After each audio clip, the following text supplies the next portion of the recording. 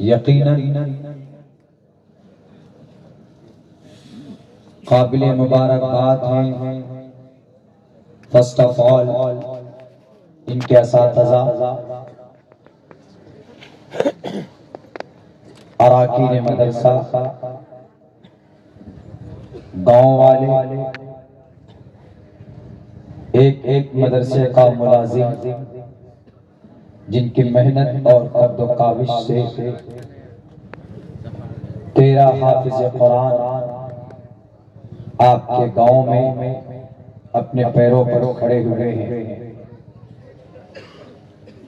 اللہ نے انسان کی، اللہ نے مسلمانوں کی حفاظت کی ذمہ، حفاظت کی کوئی گارنٹی نہیں ہے مسلمانوں کی، البتہ ایک ہی شکل ہے جس کی وجہ سے مسلمانوں کی حفاظت ہوتی رہتی ہے، وہ یہ کہ اگر مسلمان قرآن کی تعلیم سے، قرآن سے جڑتا ہے تو چونکہ اللہ تبارک و تعالیٰ نے قرآن کی حفاظت اپنے ذمہ رکھی ہے، تو قرآن کریم کی حفاظت کے، قرآن کریم سے جڑنے کے صدقے میں اللہ تبارک و تعالیٰ مسلمانوں کی بھی حفاظت کرتا ہے۔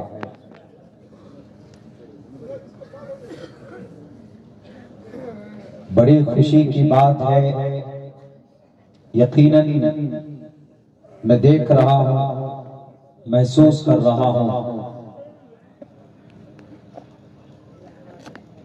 کہنا چاہتا ہوں کہ اچھے لوگ ملے، گاؤں والوں سے کہنا چاہتا ہوں کہ مدرسے میں اساتذہ اچھے ملے، اور اساتذہ اور محتمم صاحب سے کہنا چاہتا ہوں کہ آپ کو گاؤں والے اچھے ملے۔ جب اس طرح حواریین، جب ساتھی، جب افراد اچھے ملتے ہیں تو پھر آپ بڑا سے بڑا کام کر سکتے ہیں۔ یہ دنیا کا سسٹم، یہ نظام بھی ہے۔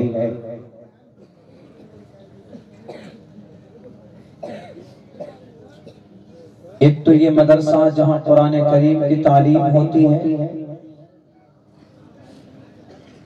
کبھی کبھی ہم لوگ یوں ہی سمجھتے ہیں، ابھی ایک حضرت مولانا محتمم صاحب بتا رہے تھے کہ ہمارے آس پاس کے علاقے میں اتنا بڑا ادارہ نہیں ہے کہ جہاں 300-400 بچے جس مدرسے میں رہ کر تعلیم حاصل کر رہا ہو۔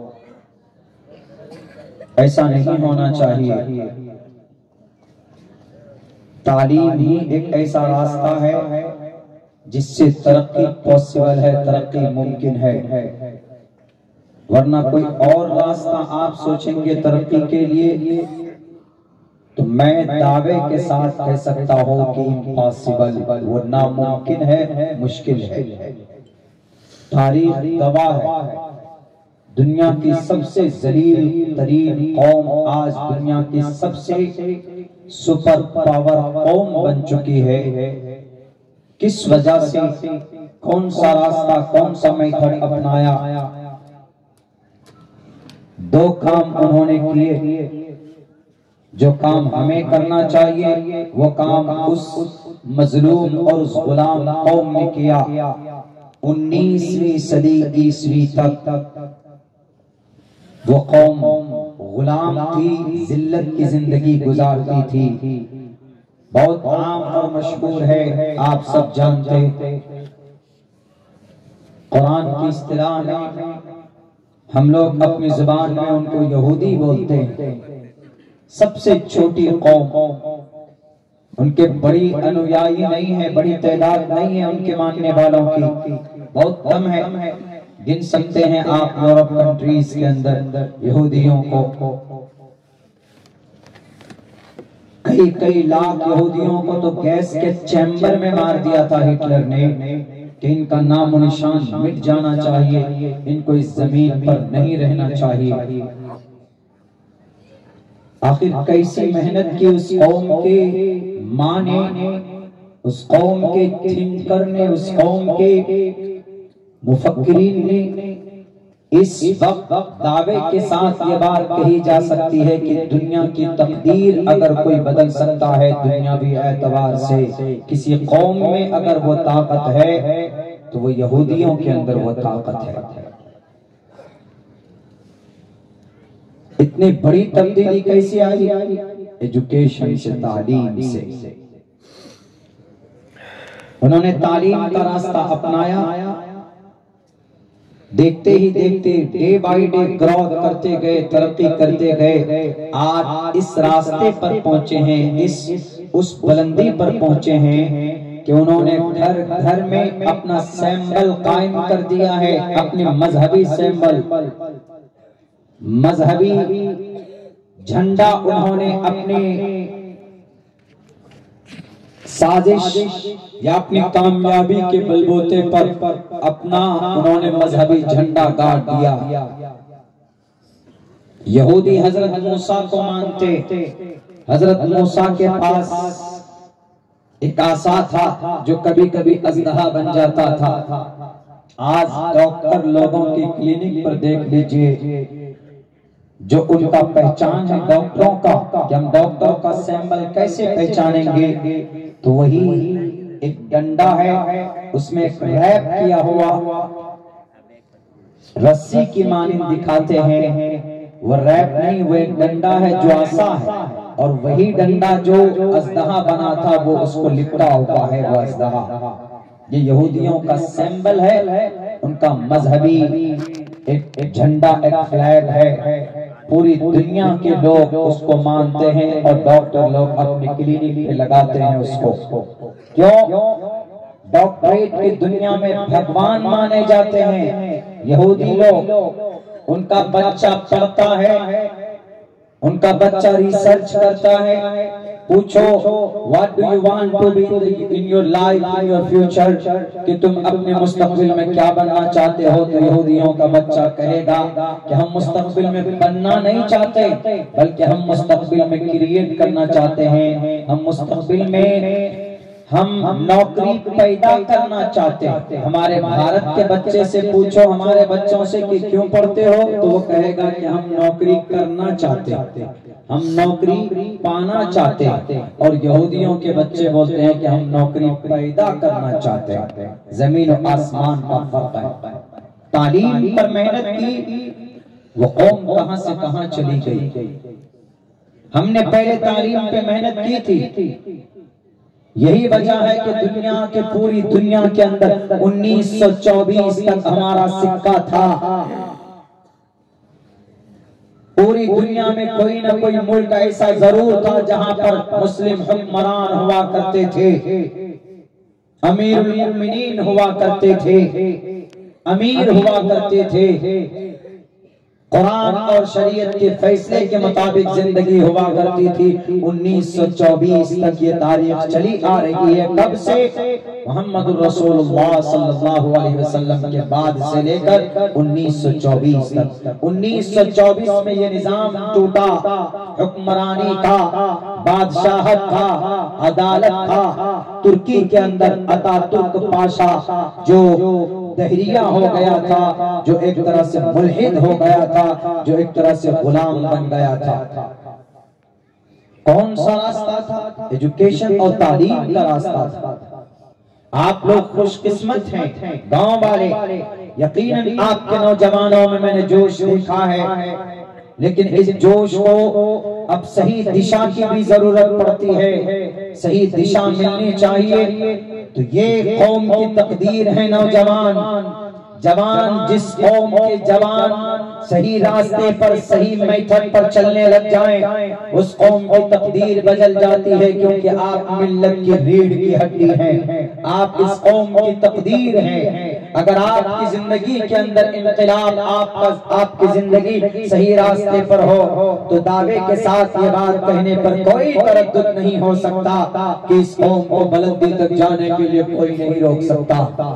میرے بھائیوں، میرے نوجوانوں، میرے ساتھیوں، اللہ کا لاکھ لاکھ شکریہ ادا کیجئے کہ اللہ آپ نے ہمارے گاؤں میں اتنا خوبصورت مدرسہ آپ نے بنایا اور دیا ہم لوگوں کو. اور جیسے کہ مولانا نے کہا کہ ہم اپنے گاؤں والوں کی ہی تعاون سے مدرسہ چلا رہے ہیں. بہت کم دیکھنے کو ملتا ہے. بڑی بات ہے کہ آپ اپنے جیب خاص سے مدرسے کو آپ چلاتے ہیں. یہ مدرسہ صرف آپ کے لیے نہیں ہے بلکہ آپ کے لیے نجات کا ذریعہ بھی یہ مدرسہ بنے گا.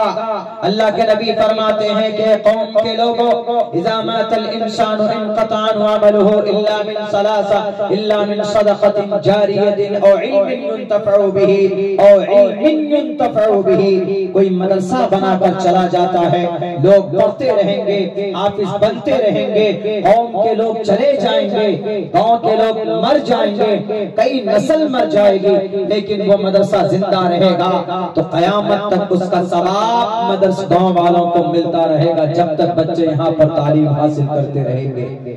آپ نے حشر کے میدان میں نجات کا ذریعہ بنایا. یہ آپ کے لیے صدقہ جاریہ ہوگا یہ مدرسہ. یہ مت سوچئے کہ یہ حفاظ کرام سر پر دستار باندھی ہم نے فریضہ ادا ہو گیا.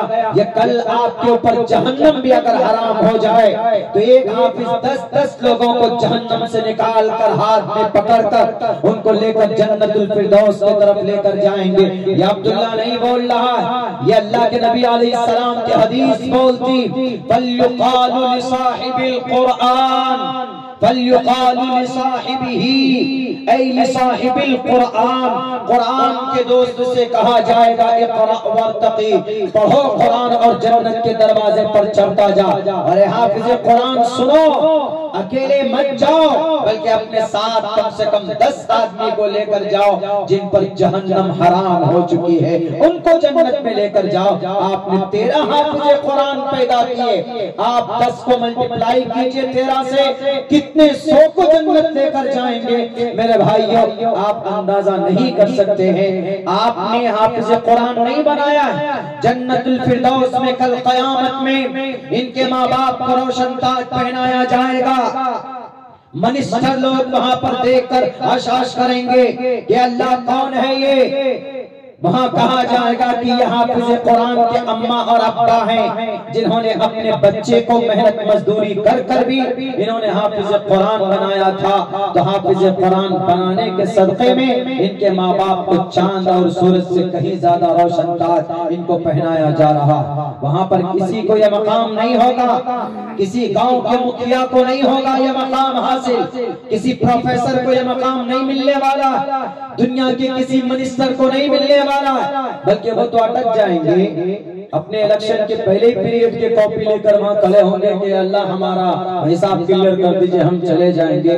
اللہ تبارک و تعالی اگر یہ مقام کسی کو دے گا ملے گا فَلْيُقَالُ لِصَاحِبِ الْقُرْآنِ، تو صرف حافظ قرآن کو ملے گا. معمولی مت سمجھئے کہ نہیں بہت بس ایک سسٹم چل رہا ہے.